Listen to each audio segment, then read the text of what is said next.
அவர்கள் தங்கள் தகப்பனாகிய ரெகுவேலிடத்தில் வந்தபோது அவன், நீங்கள் இன்று இத்தனை சீக்கிரமாய் வந்தது என்ன என்று கேட்டான். அதற்கு அவர்கள், எகிப்தியன் ஒருவன் மேய்ப்பரின் கைகளுக்கு எங்களை தப்புவித்து எங்களுக்கு தண்ணீர் மொண்டு கொடுத்து ஆடுகளுக்கும் தண்ணீர் காட்டினான் என்றார்கள். அப்பொழுது அவன் தன் குமாரத்திகளை பார்த்து, அவன் எங்கே? அந்த மனிதனை நீங்கள் விட்டு வந்தது என்ன? போஜனம் பண்ணும்படிக்கு அவனை அழைத்து கொண்டு வாருங்கள் என்றான். மோசே அந்த மனிதனிடத்தில் தங்கியிருக்கச் சம்மதித்தான்.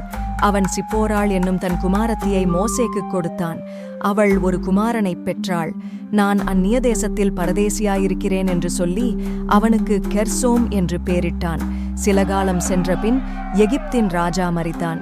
இஸ்ரவேல் புத்திரர் அடிமைத்தனத்தினால் தவித்து முறையிட்டுக் கொண்டிருந்தார்கள். அவர்கள் அடிமைத்தனத்திலிருந்து முறையிடும் சத்தம் தேவ சந்நிதியில் எட்டினது.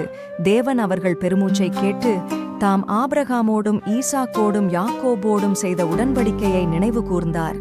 தேவன் இஸ்ரவேல் புத்திரரை கண்ணோக்கினார். தேவன் அவர்களை நினைத்தருளினார்.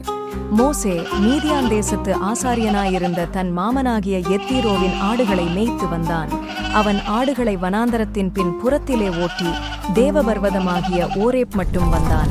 அங்கே கர்த்தருடைய தூதனானவர் ஒரு முச்செடியின் நடுவிலிருந்து உண்டான அக்கினி ஜுவாலையிலே நின்று அவனுக்கு தரிசனமானார்.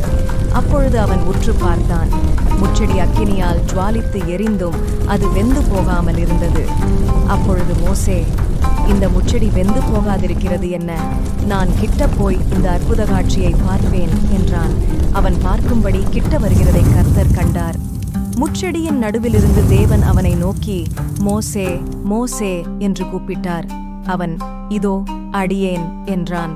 அப்பொழுது அவர், இங்கே கிட்டிச் சேராயாக, உன் கால்களில் இருக்கிற பாதரட்சையை கழற்றி போடு, நீ நிற்கிற இடம் பரிசுத்த பூமி என்றார்.